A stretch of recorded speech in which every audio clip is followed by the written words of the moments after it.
Sans faire exprès, on a une équipe entièrement féminine pour l'instant, mais je pense que c'est un bon exemple de ce que les femmes peuvent faire en recherche et en sciences. Il y a énormément de potentiel en France pour les femmes de rester dans la recherche et c'est tout à fait possible de faire avec une famille à côté s'ils veulent le faire. Je suis très contente de représenter cette possibilité de travailler dans ce domaine.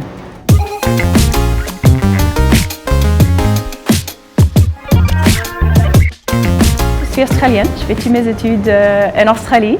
J'ai venu en France en 2008 et en France avec le Téléthon et AFM, l'Association française contre la myopathie. Il y a énormément de recherches à très haut niveau mondial contre la myopathie. J'aime bien le mélange entre la recherche et la recherche translationnelle, depuis l'académie jusqu'aux cliniques pour les patients.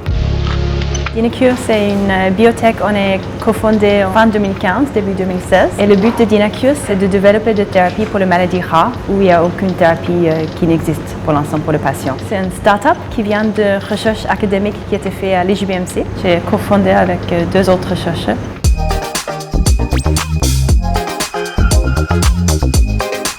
On avait créé DynaCure parce qu'on avait trouvé une cible thérapeutique. On a pensé très intéressant pour une maladie qui s'appelle myopathie centronucléaire. On avait une preuve de concept chez le seuil et pour développer un drogue pour le patient, il faut une oligonucléotide antisense qui cible les gènes humains et fait toutes les étapes nécessaires pour y aller aux cliniques.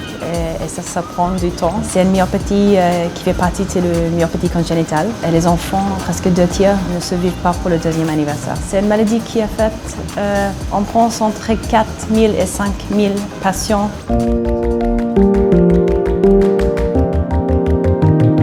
C'est important pour nous, notamment, de pouvoir appliquer en fait, les recherches qui sont faites dans notre laboratoire vers les patients. Et pour ça, la transition vers une entreprise privée ou une start-up est indispensable et développer un produit qui va être testé en essai clinique.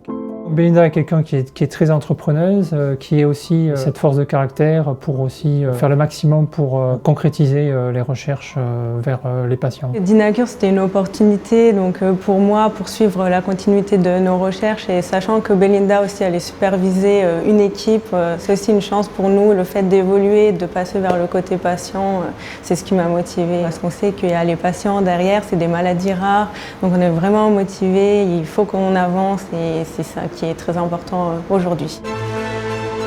Je vais aux réunions avec le patient, avec la famille, avec les médecins. Et on voudrait bien de travailler avec le même style de collaboration avec le groupe académique pour les autres maladies rares et essayer de travailler avec eux pour développer une thérapie pour les patients, toujours dans les maladies rares.